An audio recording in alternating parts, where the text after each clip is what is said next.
I repeat, when we talk of self-reliant Bharat, when we talk of Atmanirbhar Bharat, we are not looking inwards.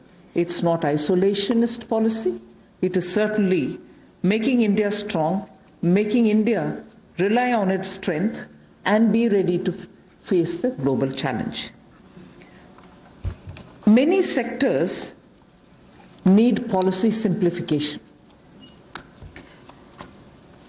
whereby we can make it simpler for people to understand what that sector can provide for them, how they can participate in that sectoral related activities, bring in transparency in processes, and so on. So once we decongest, sector 2 will become strong enough and competent enough to provide the necessary boost for growth and employment. And as you all know, the Prime Minister has a very strong track record in taking up reforms, deep systemic reforms. I'll just highlight those reforms which are worth recalling. And on those reforms, it was public knowledge, and all of you all covered extensively the efforts that had gone to take everybody on board so that those reforms become everyone's reform. DBT, the direct benefit transfer.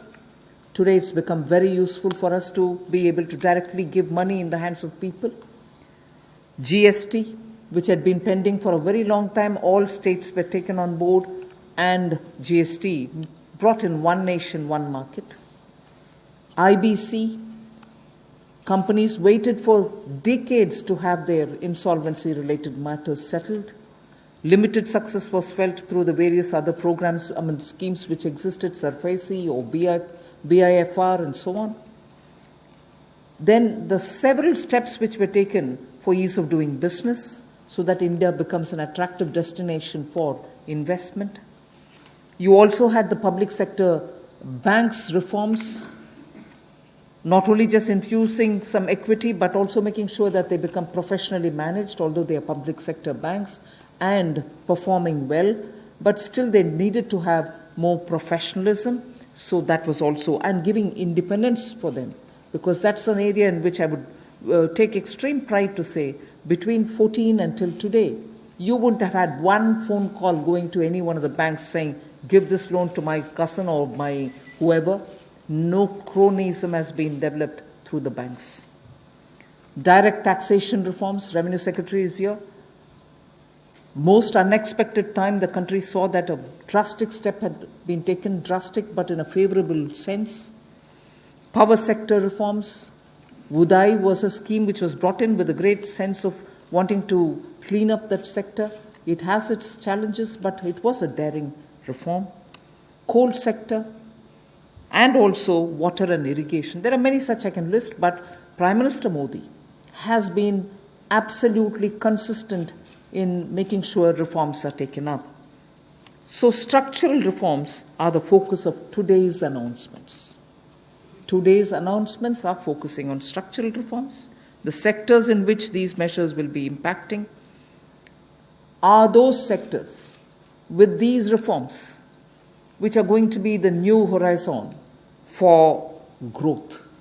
And therefore, we see great potential in more investments which can be drawn with the reforms that we are announcing today. More production can be clearly marked, and certainly it will lead to a lot more employment possibilities.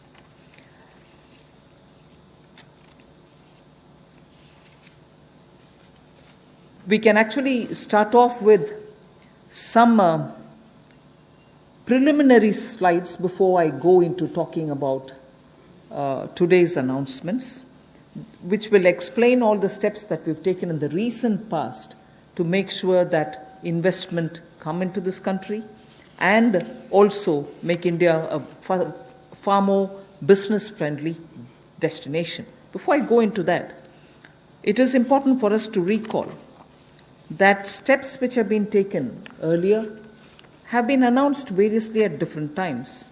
And because of the lockdown and because of COVID, I think time feels like as though it's been a long time since the budget was presented. It was only presented on 1st February. And just as soon as the finance bill got passed, the parliament also had to very quickly close for the reasons of social distancing and so on. And just before February, we announced the National Infrastructure Investment Foundation, the fund that was launched. So, and therefore such steps have been taken. Clearly, these are the ones which are going to initiate a lot of things that we want to tell today, and also a lot of things that we want to do towards building an Atma-Nirbhar Bharat. So if we can go to the first slide. The policy reforms to fast-track investments. In the last couple of months, an empowered group of secretaries has been formed who also looked at project development, and project development cells were formed in various ministries. Ranking of states on investment attractiveness is also being worked out. This will make them compete for new investments. And promotion of champion sectors, such as the solar PV manufacturing and so on, the advanced cell battery storage research, these kind of activities are also being given a priority. So for an Atma-Nirbhar Bharat and for Make in India, such steps are crucial, and we want to make sure that efforts which have been taken clearly give us the confidence that Make in India, which was launched at least 3 years back, as an initiative to change the mindset of people, to bring in new ways of doing business, to make sure that India becomes attractive on its strength, are all being received very well. So today, if I look at Make in India for Atma-Nirbhar Bharat, the foundation was laid earlier, and many investors have found that India's market, size of India's market, the aspirational middle class, the rule of law which prevails, and also making sure the talent pool which exists in India makes India an attractive destination for producing for India and also for producing in India and exporting from India. So that is exactly what has been shown here, and incentive schemes are being given for these champion sectors. So we need to clearly understand the purpose with which, when we talk of Atma-Nirbhar Bharat, it is on all these steps building India's strengths. The next slide would show you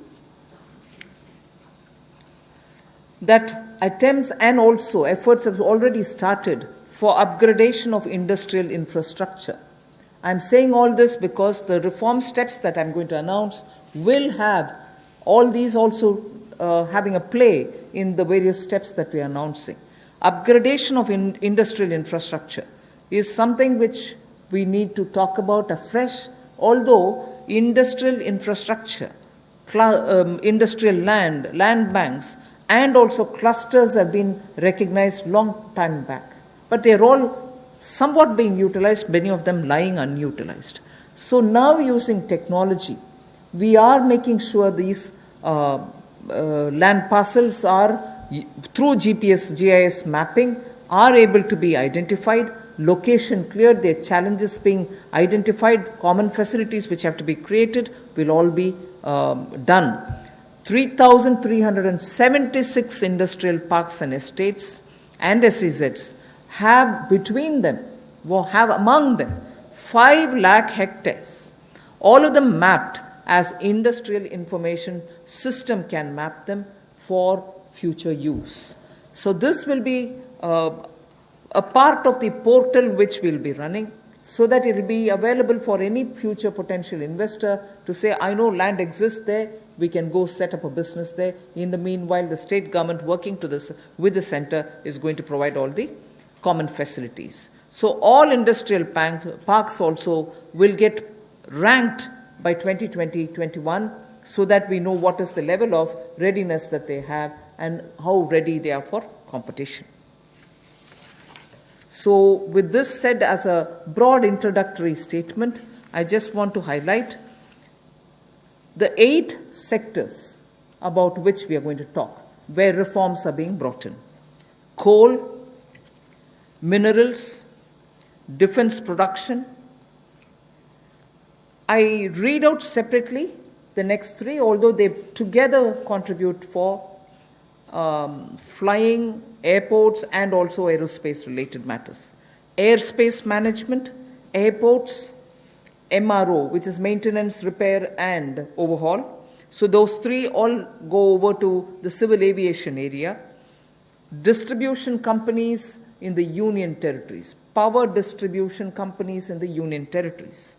Space sector, where ISRO and others have been flag bearers for India. Atomic energy. So 8 sectors, but I will be showing you about 10 to 12 slides, all of them explaining each one of these sectors in detail.